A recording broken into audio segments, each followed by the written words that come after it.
This is Rating Descending, where we watch IMDb's Worst 250 so you don't have to. My name's Michelle St. Clair. And I'm Abigail Ward. And this week we watched Fat Albert. Fat Albert and the Cosby Kids come to life and step out of their animated inner city Philadelphia world. Let's watch.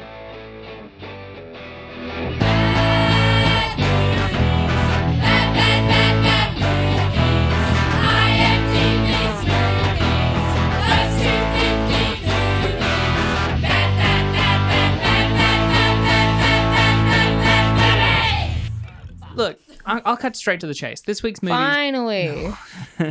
We've been waiting. Where were you when Princess Di died? I don't want to answer that question. Well, all right. Well, then we have not cut straight to the chase. I was in the Paps, baby, getting those sweet photos and selling them for a dime. Paparazzi. Yeah. Well, if you were with the paparazzi, then maybe you were after her. Yeah, no, I'm definitely the cause of her death. Have you heard about that Geelong mayor called Daryl Lyons, who has a fake six-pack that he got you just said 5 words I didn't understand. The Geelong mayor. There was a Geelong mayor. Oh, the mayor of Geelong. Yeah. Yep. His name was Daryl Lyons. He had a pink mohawk. He had a fake. He's like a barrel of a man, but he got a six-pack, almost I think he's a fake six-pack that was put onto his body. I don't know how, but it's chiseled onto his fat belly. And then it turns he used to be a paparazzi. He was part of the press, and he was at the scene of Diana's death and took photos of the crash, and he's sold them for millions of dollars. If he was at the scene, he did it, right? Oh, he's a bad guy. Diana's death is given how she died, if he was a paparazzi who was there, he did it. Yeah. That's like saying, I was at the JFK assassination. I saw him right through my scope on the grassy knoll. It was crazy. I thought you were about to say that anyone that was at that parade was involved in the assassination. Everyone who said they were there, they're in on it. But this guy is absolutely fucking nuts. And anyway, I'm like him. Wow, that's great. I was going to ask you about cartoons, but yeah, this works too. I was going to say, to cut right to the chase, but genuinely this time, this week's movie is based on a cartoon. What's your relation? Did you watch a lot of cartoons growing up, huh? What's your deal? What's going on? I didn't. I just watched whatever was on Channel 7. Toast TV. I thought Channel 10 was Toast TV. I mean, I would watch either ABC or my mom, despite being a not particularly well-off single mother, knew how to prioritize, and she had Foxtel. For non-Australian listeners, is our equivalent of having cable. Yeah, I didn't have Foxtel growing up, so it really limited what I could watch. I had to go to my grandma's to watch Foxtel, and every time I was like, is SpongeBob SquarePants on? And then I would watch it being like, this is great. You said it exactly like that. Hello, grandmother. Is SpongeBob SquarePants on? What I would do, this was my routine. I'd walk into my grandma's, I'd say, hi, grandma, and then I'd grab a can of Pringles out of her cupboard because she always had Pringles. Sure. And then I'd go sit in one of her recliners, and I would put on SpongeBob SquarePants and basically watch it for 3 hours until I had to go home. I would go see my grandma, and if Digimon was on, I would watch that instead. Huge. But my mum knew that $50 a month was cheaper than paying for a babysitter, so it was way easier for her to get Foxtel. I remember my grandma complained to my parents being like, she leaves Pringle crumbs all over my recliner. And then I had to eat Pringles a lot more carefully when I would watch SpongeBob. Oh, well, you always complain that when I eat chips, I distribute crumbs everywhere. Maybe I just needed a more forceful grandma. You use your hand like a shovel, Michelle. It's listeners, I want you to imagine, look at your hand. Don't embarrass me in this way. And then glue all of your 4 fingers that aren't your thumb together and think of that like a big shovel that you put into a bag of chips. No, you're making it sound like I just scooped them up. The thumb is it's still a pinching. You use the thumb to pinch a bit, but then you scoop them up, and once it gets to your mouth, you release the thumb so you can just basically push them all into your mouth at once. I do admittedly not eat chips one at a time. The crumb dispersion is enormous. I one time, as an experiment, didn't even put the chip in my mouth. I just lifted it up to my mouth. Crumbs everywhere. Crumbs everywhere. I just leave crumbs. I'm a clumsy woman. Everything I do leaves mess in its wake. What I like about having big boobs is that it's kind of like a crumb collector. It's like a crumb shelf. It's like if I've missed anything, it's right there waiting for me, and I just kind of hoover it up at the end. What I like about having a massive lap is it's like a crumb collector. Thick thighs. Collects the crumbs. I do have kind of thick thighs. So do I. I don't have small thighs. No, I've got thick thighs. For sure. I was thinking that on the way here. I was like, my pants are tight around my thighs, but loose everywhere else. I think people think I have a big butt, but I don't. It's all the thighs. All that sweet thigh. All in the thighs. But luckily we're living in a decade that has an appreciation for the thighs. Yeah, luckily this decade coincides with the actual shape of our human bodies. Although I do hear that heroin chic is coming back into fashion. Low-rise jeans and flat tummies are in now, and it makes me sad. Let's not make certain actual genuine bodies fashion or not fashion. What was it that Kate Moss said? Nothing tastes as good as skinny feels. And then later she had to apologize for it because it fucked up a whole generation of young women. Yeah. Why don't we just make the clothes fashionable and not the actual human bodies inside of them? Yeah, you'll never convince me that low-rise jeans will ever look good on my body shape, because the thing is, trends don't fall in line with what looks good on certain people's body types. So like, I'm never going to buy low-rise jeans because it simply doesn't look good on my body. I think the real like cheat of it is that, I mean, if you just wear what looks good on you, you look more fashionable anyway. Yeah, that's exactly it. It doesn't fucking matter. I always feel like a bit of like a negative Nancy, but I really don't like the idea of trends in the first place. I'm all for people. I know. Check out Nancy Reagan over here, like, Miss No Nancy. I feel mean because I walk down High Street in Thornbury and everyone currently wears baggy jeans with a black top, and they have a spider clip in their hair where they rolled it up, and they have a little clutch, and I'm like, you've watched TikTok too much, because you look like every single inner north woman I've ever seen on TikTok.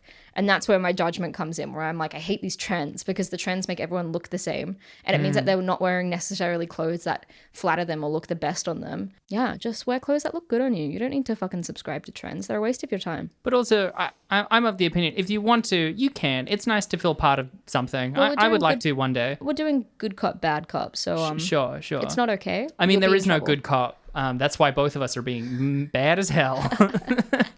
But we're gonna bust you up. So you didn't watch many cartoons. Yeah, okay, cool. Yeah, we got off track. Well, not speaking of cartoons, this week we watched Fat Albert.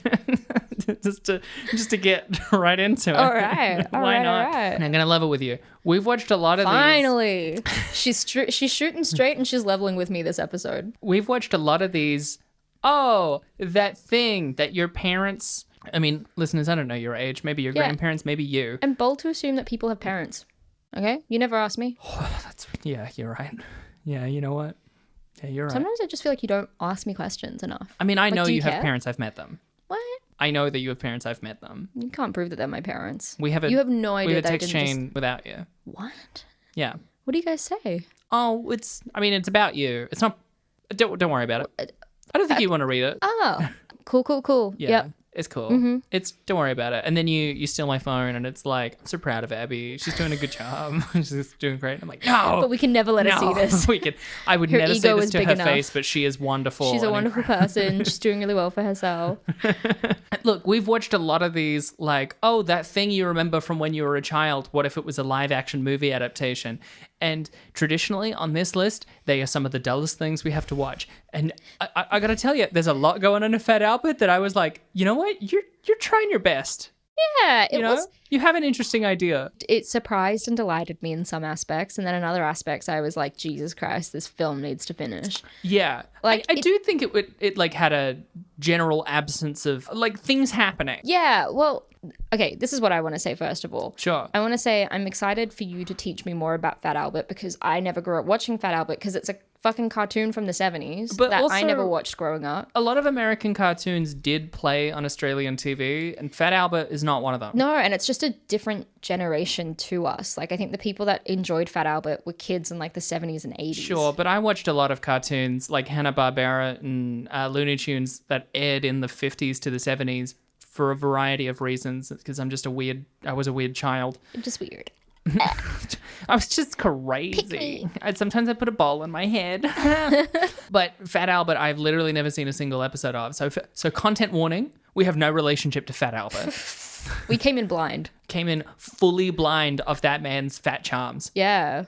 Look, because I didn't know much about it, watching the film, I was like, I don't really know what the lore is, and I don't know these inside jokes that might pertain to Fat Albert. Lore is a funny way to phrase it, but the yeah, lore I guess of you're Fat right. Albert. No, yeah, you're right. Fat Albert has existed for 50 years. Yeah, I guess that's true. So there's a lot of history in that show. But watching the film, I was still like, this is still like wholesome and heartwarming. I liked Doris, the girl, because I was like, she's like this sweet loser that doesn't have any friends, and I feel really bad for her. Like, she seems really lonely. She did seem really lonely. She's like a genuine sweet girl. And then also I liked like Albert wasn't just a creep. Like he seemed like a really genuinely nice dude. I mean, that's a whole huge thing. That's huge for us.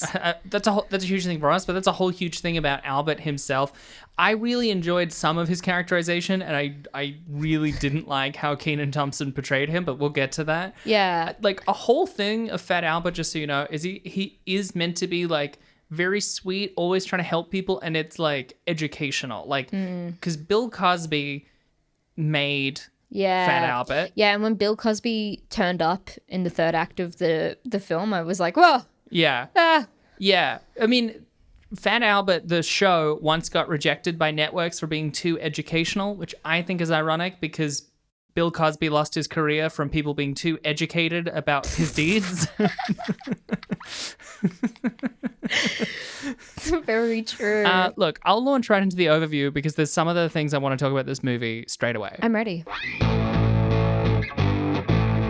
Few key details first. Tell me. Came out. Michelle, tell me. I will if you would let me. No, I refuse. Oh, I refuse now. I want to know so You will bad. never be told. I really want to know. It is forbidden knowledge. Oh my God. Oh, I'll just close my ears while everyone else finds out. Listeners at home, you will be able to know, but Okay. Abigail will have to be La, forbidden. la, la, Don't do la. this. This is not going to be good. It came out in 2004. The director was Joel Zwick, who most notably directed My Big Fat Greek Wedding. Hang on. Is his name Joel Zwick? Or Yes. is it Joel's Wick? It's Joel Zwick. Okay. As opposed to a wick belonging to Joel. Right. Yeah. Is this like the prequel to John Wick? No, because if it was Joel's Wick, then it would be. But this is the prequel to John Zwick. Is he going to get his wick back? I've never watched John Wick. Ever. It's about a dog, right? It's about a dog. It's a real you're not wrong enough, but You know you're what? also not correct. I don't want anyone to correct me on that. Okay. Just let me go on. Like, let me continue my life in blind ignorance. You'll be hidden from all the response. Yeah. We're gonna get finally like hundreds of people email in going It's not correct about it. the dog. But it is.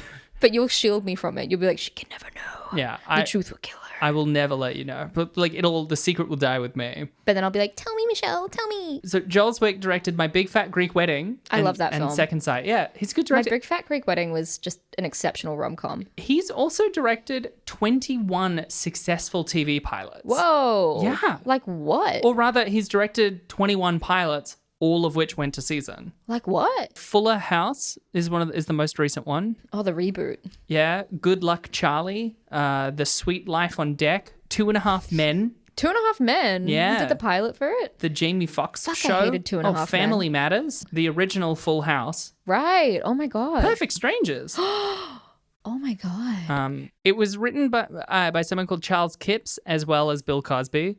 And it has as the main leads Kenan Thompson, mostly from SNL and Kenan and Kel, as well as Kyla Pratt, who was the lead, who was Penny Proud in the Proud Family. That was a cartoon I watched a lot growing up. That's a good cartoon. I loved the Proud Family. That's a good cartoon. I loved Dave the Barbarian. Dave the Barbarian was all right. I loved- Not as good as Proud Family, but it was fun. Kim Possible. Kim Possible is a great one. Yeah. That was a really great one. I feel like that's one of those shows that like I don't understand why it's not more referenced. I feel like we hear so much about shows like cartoons from the 80s and 90s, and there's all of these shows from the 2000s and 2010s that have had an equal impact on the children that grew up then, and they're just never acknowledged anywhere. They're like Yeah. scrubbed from existence entirely. I just wonder if it's because it's less like Tumblr aesthetic-y. Like, you know how like 90s cartoons like Angry Beavers, that was a real like Tumblr aesthetic at a certain point because it was like using all these bold colors, like the Arthur theme cannot song. imagine a cartoon I would have less thought of as Tumblr aesthetic as Angry Beavers. It is. No, it's not. Yes, it is. I mean, I sing the Angry Beavers theme song periodically because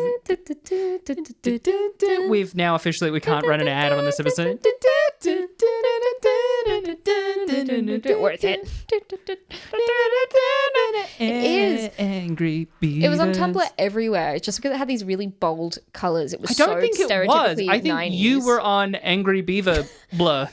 Don't throw this on me, all right? You don't want to know where I was on in Tumblr, okay? My Tumblr was about aesthetic, but not Angry Beavers, okay? Yes, apparently it was. Classical art and a lot of shoegaze. You fuck. You fucking idiot. Well, I think the Venn diagram between shoegaze Tumblr and Angry Beavers, that's a circle, baby. It merged on juicyandseedless.tumblr.com. Kevin Shields, notably, actually, he made Angry Beavers. He did the theme song. Yeah. Angry Beaver. It's really hard with a single voice to do an impression of shoegaze, given that it's a very thick, layered, guitar-heavy sound. It's hard to make my voice sound like it's run through 3 fuzz pedals and a phaser and like reverb in reverse. So the budget for this was $45 million, but it only made $48.6 million. That's a strong profit of $3 million, baby. So returning actors, I didn't think there was any at the beginning, but Raven Simone voiced Danielle, who was only in the cartoon world. And she, of course, recently was in College Road Trip. And also Jermaine Williams, who in this played Mushmouth, who was iPod in the comebacks. Meaning, in such a short span, he has played 2 characters who are unable to communicate with the leads until close to the 3rd act. It is revealed that they can actually communicate perfectly fine, where they then proceed to berate everyone around them for not being able to understand them. That's so weird. But this time, it doesn't come with the added baggage of being a really weird and awfully done portrayal of someone with mental disabilities. Yeah, the iPod character was very uncomfortable. It was really awful to watch, but this was better at least. You know, that was neat. But here's the overview proper. I'm ready. Doris Robertson, a depressed teen, is watching her favorite cartoon, Fat Albert, when Albert and his friends jump through a portal opened by Doris's tears and out into the real world. When you say it like that, it's a bit silly. When I watched it like that, it was quite silly. They quickly see that Doris is upset, and Albert resolves to help her with her problem before they return when the cartoon will next air. Following her to school, the gang get to meet her foster sister, her unwanted suitor, and the other groups at the school, all the while showing amazement over how the world has changed since the time of the show's setting. The 70s? Yeah. However, they realize that as time passes, they are literally fading away and must return to the cartoon world soon. 3 of them manage to return, but when the remainder are interrupted by a news broadcast, they stay to finish helping Doris. A despondent Albert goes to meet his real-life creator Bill Cosby, who explains that he is based on Doris's recently deceased grandfather, apparently. The rest of them return home, but seeing that Doris's problem is not yet solved, Albert makes a dash to help. He finds her at the track relay, where he encourages her to win the race successfully, before skateboarding back home and back into the cartoon world before fading from existence. I really tried to zero in on the most interesting parts of the plot because it's characterized by a lot of the time them just sort of hanging out. Just hanging out, observing the world, being cartoon characters. I don't in like 2004. A movie is allowed to be like a mood piece or a character piece where it's not driven by plot. But what I do hate is when the plot is like, oh, we can't do this until this time. So I guess we'll just hang out until then. Yeah, I love how they're like, how will we get back into the TV show? And it's not like that's an obstacle that they have to defeat. They're not like, how do we figure it out? They're like, well, we know exactly what to do. We have to wait till it's next on. So we'll just chill for 24 hours. Yeah. That's not interesting. Yeah. I want you to fight for it. I want you to have to figure out how to get into the universe, and then I want there to be like at least 5 things getting in your way. Or like one of them goes missing and they're like, we got to find him before it next airs. Yeah. You know, add some urgency. Yeah. Because the fading added a tiny bit of urgency, but the fading was really cool. I thought that was a really cool idea because they quite literally several times, like they come into the world. Albert's got like the most bright red sweater you've ever seen that absolutely doesn't have a shirt underneath it. It's just a collar. Yeah. And like everyone is wearing like such bright color clothes. And then they periodically, they get like subtly more and more desaturated. That was fun. I thought that was a cool idea to put into this movie. I gotta say, man, have you ever like just bought, like when I was younger, I think I made the mistake of trying to buy one of those like sweaters that had a collar attached, and it's so fucking weird. Like I think I was like 15 being like, this will be twee, and it's just so weird to wear what is clearly not a sweater, just a very thin flimsy shirt, but it's meant to look like a sweater, and then they've stitched a collar around it. It's bizarre. I also bought a shirt sweater like that. And I was like, oh, this actually sucks. Yeah, I feel like I'm lying to people. Also, even though it's set in North Philly, it's definitely shot in California. And I'm like, Kenan Thompson is fully sweating in what is a thick wool jumper in California. What else has Kenan Johnson been in? Kenan Thompson. He was in Kenan and Kel for a few years on Nickelodeon. He's been in a couple of movies, but he's been on SNL for he's one of the longest serving cast members at this point. The thing is, I'm in Australia, so I never watched SNL. Sure. I mean, SNL was on some channels. Foxtel? Foxtel, Michelle? I don't know. I didn't have Foxtel. Well, my grandma I'm just saying. Foxtel. I'm just saying. My grandma. I don't know necessarily. Pringles. I'm just saying. I don't necessarily know. You don't listen to me. No, yeah, he's been a cast member since 2003. He is the longest tenured It's been cast fucking member. 19 years. Yeah. That's exceptional. That's why I was like, what's he from? I'm like, SNL. That's what he's Forever from. and ever. Yeah. Because he does have one of those faces that I recognize, but because I don't watch SNL, I've probably seen it in like a skit online, and that's how I know him. He is easily the weakest part of this movie. His characterization of Albert is awful. Because Albert's tagline is, hey, hey, hey. Yes. And then he says something that rhymes with that, like, see you at the end of the day. Or something like that. Well, I think part of it as well, he has that sort of gravelly voice. Hey, hey, hey. Yeah. Which Kenan Thompson does when saying, he'll go, hey, hey, hey. Here I am. Hey, Doris. I'm here to help you. And I'm like, what do you do? Albert is meant to be sweet, if a little naive, and Kenan plays him as if he's just hatched. Like, he's like, what's this strange kind of object here, huh? And I'm like, what are you talking? You know how to socialize with people. I have to say, I was thinking about parallels I would draw to Norbert? Fat Albert. Okay. Fat Albert. Because I was thinking about it, I was like, well, I never watched a cartoon like this. This wasn't of my generation. But then I was like, what is a similar cartoon that would have been of my generation? And I reckon it would have been Hey Arnold. Just because Hey Arnold has a similar vibe in that Fat Albert seems to be about like this group of teenagers that hang around Philadelphia. But Fat Albert is much more educational. Right. And moralistic. Yeah, but Hey Bill Arnold, Cosby, big on morals. big on morals, clearly.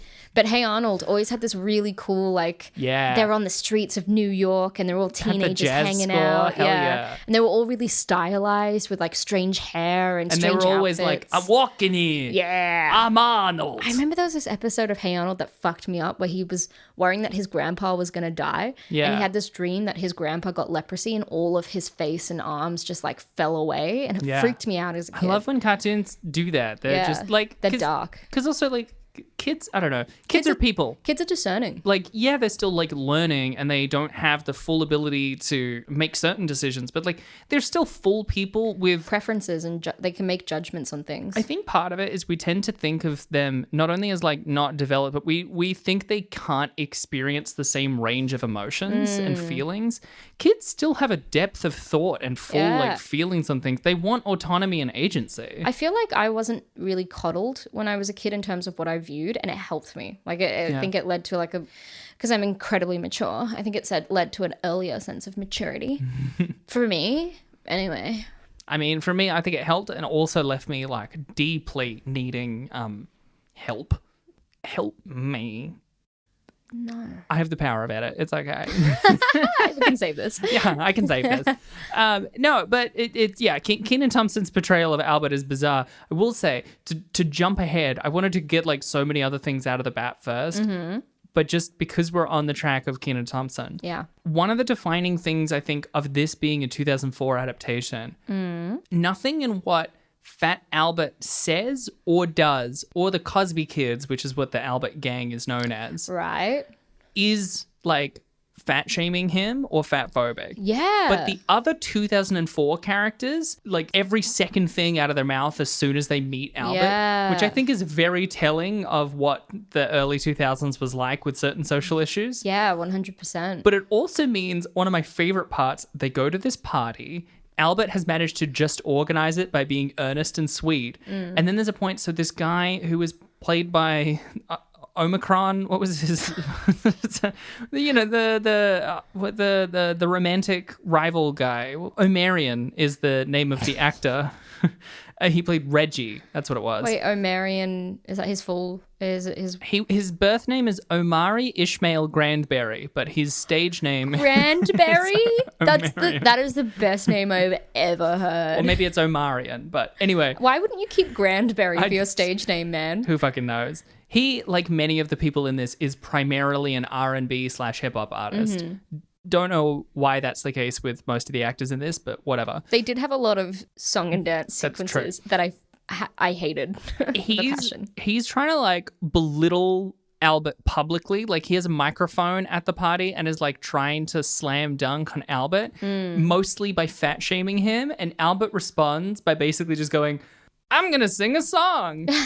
And he comes from like 1967 to the 70s. He has never heard hip hop ever before. He's a natural. He fully invents hip hop off the dome. Holy he's like shit, man. improvising a song and he's rapping in it. They start beatboxing. I'm like, off the dome, Fat Albert can just invent hip hop. He's just a natural. And sampling. He's absorbed it. You know, he's been in this world for like all of 6 hours and he's just absorbed modern culture entirely. Yeah, he is a personification of cultural osmosis. Like he just wanders through and absorbs everything. That whole sequence is crazy because he starts rapping. All the rest of the Cosby kids start doing a dance that is both very coordinated and also very bad. It's one of the worst choreographed dances I've seen on this list. I gotta say, like, I cannot stand the aimless song and dance sequence in these films. Like, we had it with that really strange song, Double Dutch Bus, with College Road Trip. Yeah. Then we also had it in Big Mama's house in the cafeteria. And when they started singing and dancing in this, I was like, my God, I was so like, I really wanted to skip over it. And I was like, no, gotta watch it. I mean, even though I'm going to get nothing out of it. At least singing is part of Fat Albert, but it's weird how many movies on this list have songs in them that aren't musical. I mean, we've done this social and mental experiment for a year and a half at this point. Say emotional torment. This is worse than the rack. This is worse than fingernails getting plucked out of my hands. This physical onslaught. This barrage of pain and anguish. This endurance marathon that no one subjected us to other than ourselves. We've been voluntarily running laps for a year and a half, man. I am tired. What I've learned as a common trend is that this crops up a lot. Stop doing it. Stop doing the weird song and dance feature right in the middle of the film. We don't want to see it unless it's a musical. Like unless if you're like committing to it throughout the entire film. I don't want to see at 40 minutes in someone get up on a cafeteria table and start singing. I don't. All right, I'm putting my foot down. Counter controversial. Even though I said I don't like it when I was a kid. If there was a movie with like a song in it, that's my favorite bit. Love that. Well, baby Michelle is just a fucking idiot. I'm going on record and calling you a fucking idiot. Wow. If I met you now as a baby, I'd beat the shit out of you. All right? I'd beat the fucking shit out of you. Wow. Right? I'd call the cops on you. I'd be like, hello, this is a little baby. I'm being beaten. Oh my God. I'm being beaten. Excuse me. And I'm just in awe of the fact that you can call the police. I'm like, what are you? You're a genius. They're beating this little gay baby. Help me, I'm queer. Help me. It's a hate crime. I'm queer and a minor. And I'm like, fuck, man, I did not know you were queer. I take it back. Shit. I mean, if I was a baby, that would have been like 1999. They would have been like, hell yeah, let's jump in on it. Let me in on that. Crimed by the Northern Beaches cops. Let me in on that. In this hypothetical situation. There's still some other things that, like, I thought, like, there's these animation sequences at the front and back and, like, interspersed. Yeah. Which I thought the animation in it, really good quality. Yeah. It's kind of gorgeous. And we needed it because obviously they come out of the show into real life, but also, like, the little bits of animation gave me an insight into what the show was like, so I could understand a little bit more. Again, the as I mentioned, Fat Albert lore, which I think was the appropriate term. The canon of Fat Albert. The canon of Fat Albert. Yeah. Which I'm adamant in preserving, you know, and respecting. But there's also some, like, funny jokes that come because of that. Like, I thought, so one of the characters... You thought? Come on. What's that like? What's it like? Yeah. Well... Having Let thoughts. me finish the thought. And I'll tell you. No. I'm only in here to derail Michelle. One of the characters notably has like a giant pink beanie that he wears over his head and his eyes are poking through it, right? Which I think is like a fun little character design for a cartoon and of course translates really weirdly in reality. It's like the OG Kenny from South Park. Yeah. And then there's this kind of sequence in Act 2B where we're dealing with, because they're fading, they're also like losing the things that define them. Mushmouth stops speaking in gibberish and discovers he can speak regularly because a child just encourages him to. Balloon. Balloon. The tall guy discovers he can play basketball, so he's not weird anymore. I didn't really get what that meant, but I had the same realization in high school. The day I spun that ball on my fingertip for the first time. Yeah, you stop being a fucking nerd. I was a lion. And the sheep doth become the wolf. He also played that whole basketball game in a blazer, and that's king shit. Yeah, I love that. Huge king shit. While that's happening, that guy, whose nickname is Dumb, and he increasingly has less and less dumb things to say after this. Like, he gets sort of told by Doris, like, what's under the fucking beanie, my guy? And then he takes off the beanie and is like, you've got a nice face. And he's like, I do have a nice face. Which is also weird because he kind of talks in like I can't do it, but it's almost like a Chris Rock kind of voice, gravelly but high pitched at the same time. He does that sort of like, hey, what's going on kind of voice. And then when it's just a normal man standing there doing it, it looks really weird. But they did that really fun thing where when he went back into the cartoon universe, he didn't have his beanie on and they were like, where is your face? And he realizes they never animated him a face. They never drew him a face. So he has to put the beanie back on, which was really fun. That's really great. Yeah. And I actually liked the love story between Doris and the guy in the purple. Oh, yes. That was kind of sweet. There's a reason it's on this list. Like there's this bit where they're like sitting at a table and he's like, would you ever want to like go out sometime? And she's like, what, like a date? And he's like, yeah, like a date. And I was like, I wonder how many times those 3 lines have appeared in films. Do you want to go out sometime? What, like a date? Yeah, like a date. I thought that was sweet, especially because I read that character is meant to be like the most irresponsible in the original series. So that's like fun growth for him. Oh, that's sweet. I contrast that quite sharply and aggressively with Albert's romance with the foster sister, which I did not like because Fat Albert is asexual. Like there's no... Wait, did you say asexual? Yes. I thought you said eggsexual. No, I did not say eggsexual. You sure?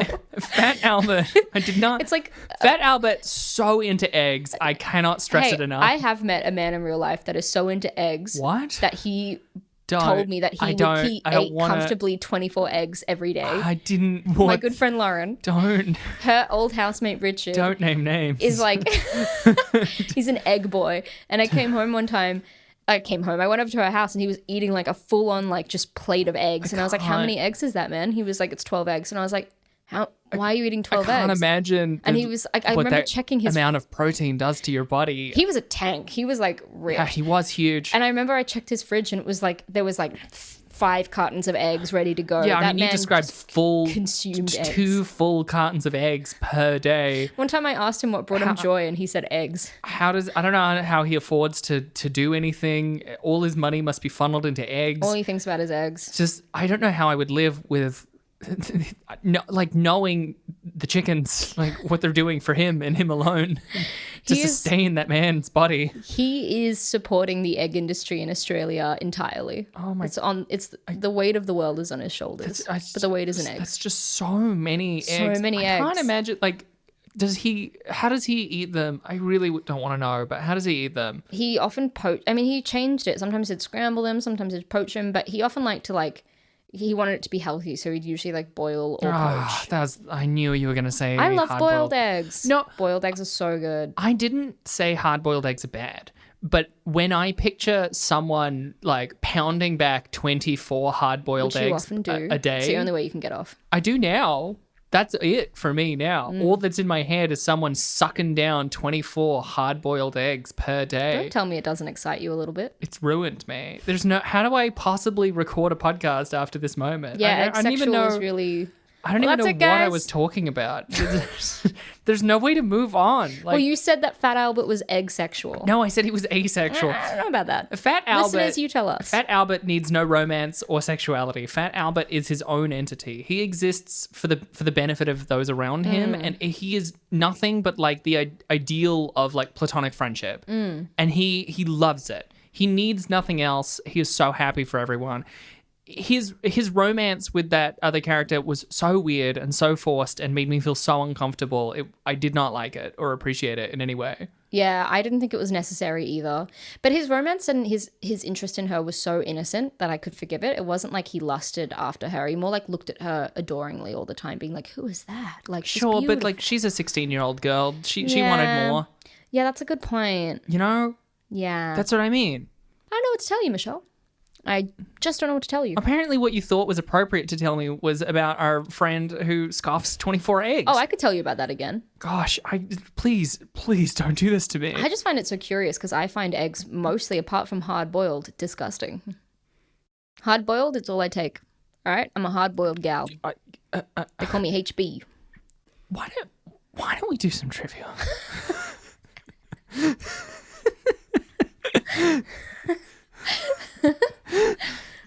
Am I helpful to you? Do I help this podcast? One of the things that I had just wanted to address in general is that end title where it said the movie finishes and then it cuts to a title that says Fat Albert. It is fully in Comic Sans. This was before Comic Sans was a meme, though. This is a $45 million movie. They should have at least used papyrus. Like Avatar. Yeah. Maybe even Georgia, if you want something a bit more classic. Sure, yeah. Fat Albert using Georgia. Nothing wrong with a good aerial, straight to the point. Impact makes a huge impact. It has made a huge cultural impact given its prominence in memes. Maybe one of the most influential fonts ever made. Impact? Yeah. Wow, is Impact used on memes? Like all the memes that are like a picture with text at the top and that bottom. was Impact. That's Impact. Because it's in capitals, I couldn't tell. Oh. I'm not very smart, Michelle. Oh, okay. I'm glad we clarified. Some of the other trivia. Early in development, Omar Benson Miller was set to play the titular character with Forrest Whitaker serving as director. What? However, they were replaced by Kenan Thompson and Joel Zwick, respectively, due to creative differences between Whitaker and Bill Cosby. David Gordon Green also expressed interest in directing the film and claimed he lobbied for the director's chair by personally writing a letter to Cosby. So Cosby sure showed them. Forrest Whitaker as a director. Yeah. Didn't know. I wouldn't have seen it coming. No. I loved this one because of its clear insanity.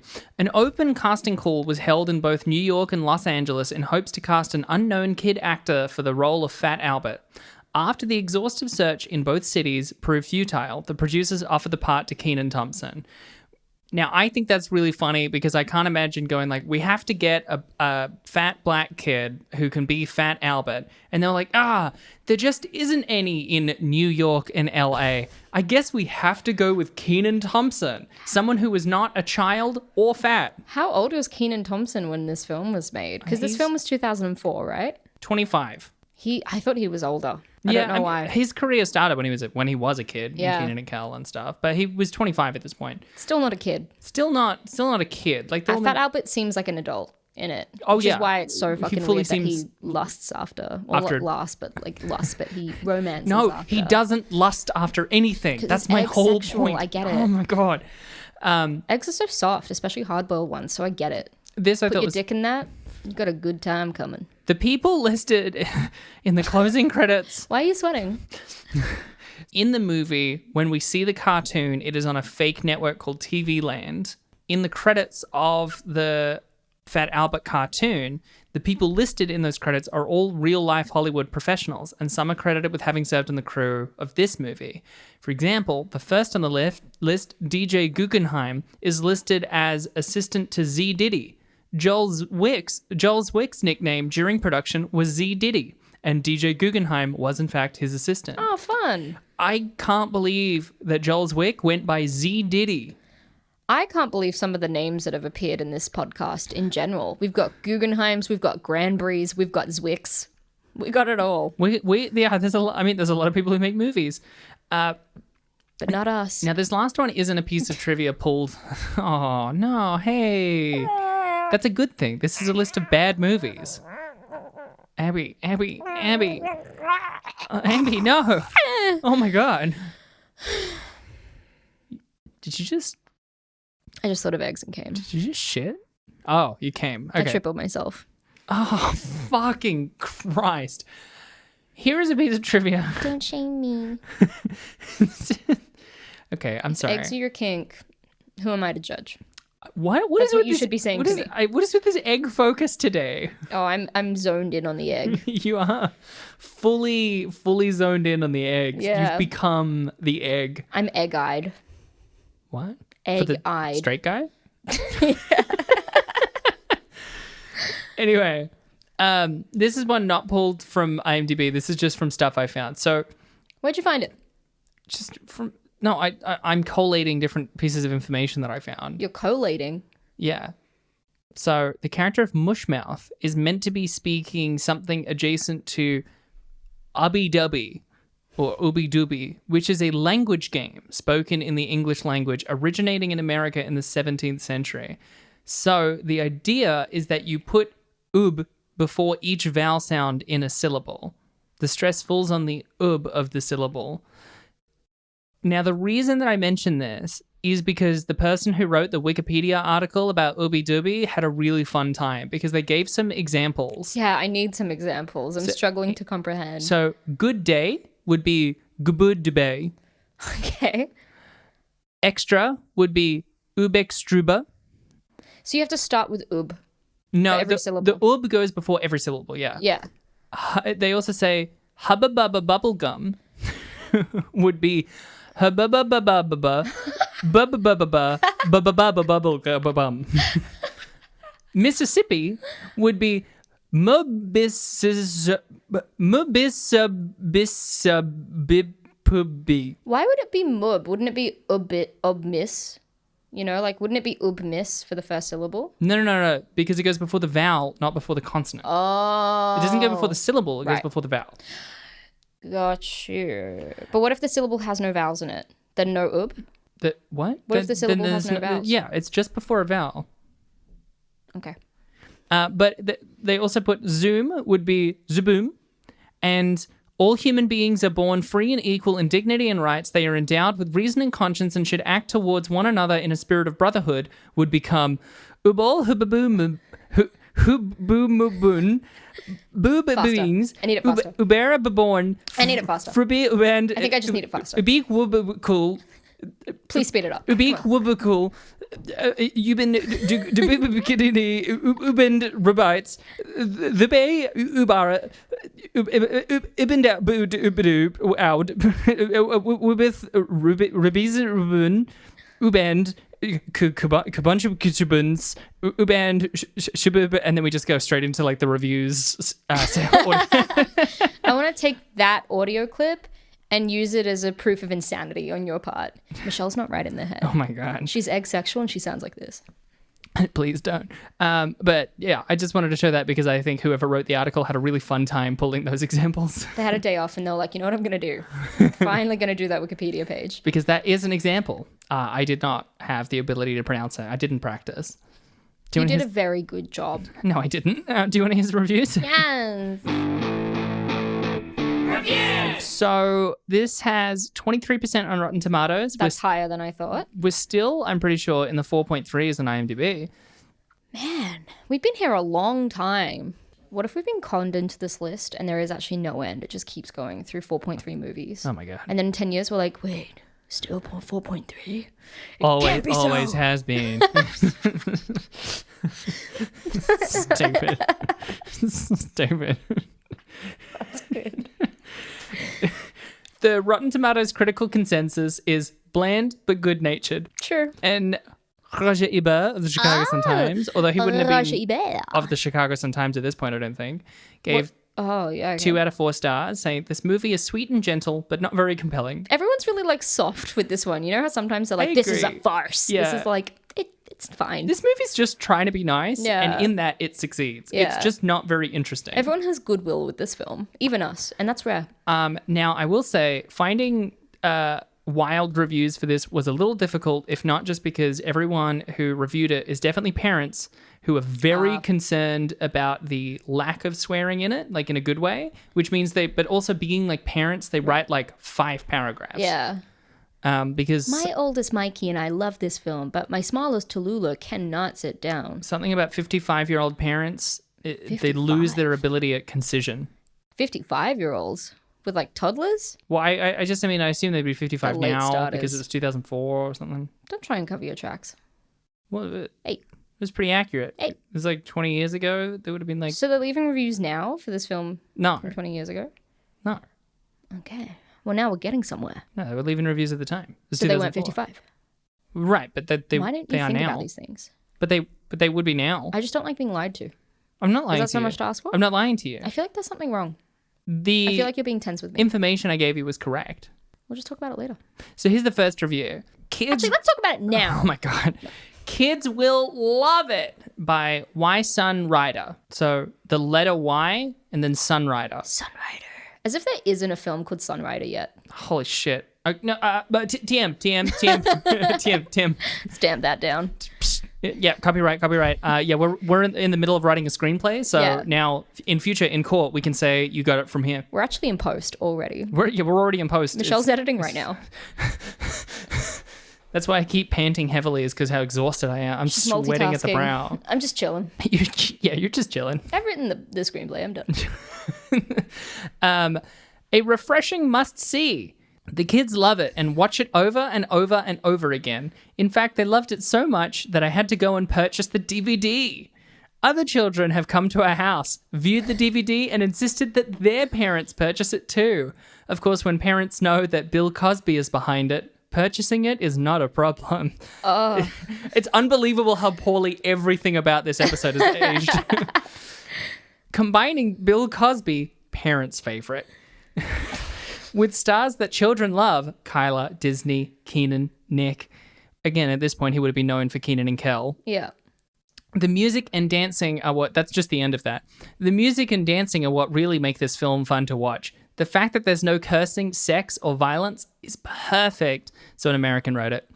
The only area of explanation would be the relationship between Fat Albert / Laurie and Rudy / Doris. This shows how a young lady and a gentleman should be. It makes us wonder whatever happened to the times when a man approached a woman with respect instead of the kissing, touching, and disrespect of today.